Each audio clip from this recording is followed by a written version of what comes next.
Hello everyone and welcome back to another review. Today I'm going to be reviewing the 8th volume, or the 8th volume entry in the Nichijou My Ordinary Life series with these beautiful, beautiful, beautiful covers that I really, really love.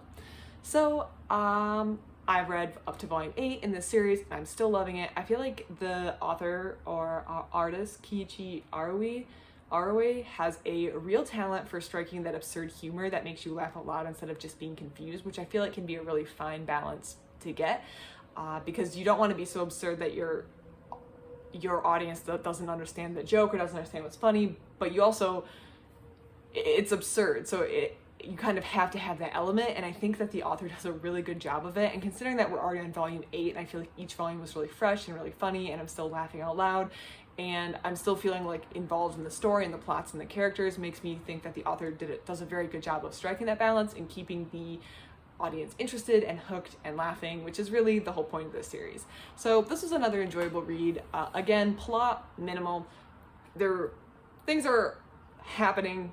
The students are around, they're getting into trouble, they're enjoying their very average, ordinary school life that is not quite average or ordinary whatsoever.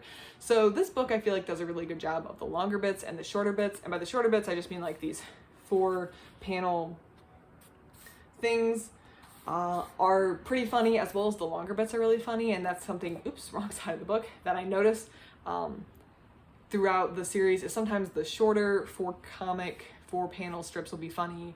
I'm not saying the rest of it isn't funny, but you'll kind of like find the funniest bits of a book, and they can be different in each one. This one I feel like is really strong throughout the entire thing. I was laughing the entire time.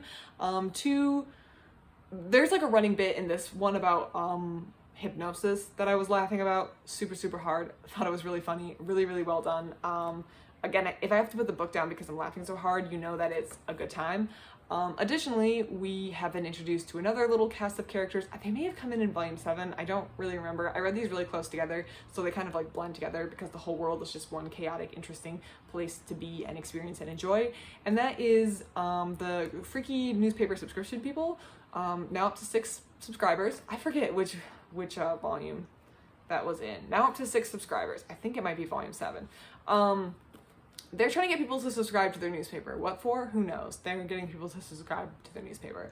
But they're a little freaky and they're a little interesting, and they are now part of the universe in the world, and they are playing a role in the very interesting and unique universe that these people live in. If you've read volumes 1 through 7, you're gonna like 8. The author comes in really strong. I feel like he's maintaining his ability to put out really good work, and it's enjoyable. What else can I say? The author does a really good job. I admire his consistency. I admire the way he can kind of build a world without having any direct and clear plot and storyline, but he still kind of weaves together this world that's really interesting. I just think he does a really good job. I really enjoy his work. There's other books by Keiichi Arawi. I believe one of them is, this city one that I do want to read as well. I don't know if it's as funny or as good as this one, but I'm willing to give it a shot because I've just been enjoying this series so much, and I'm going to keep reading it for as many volumes as my library will let me check out.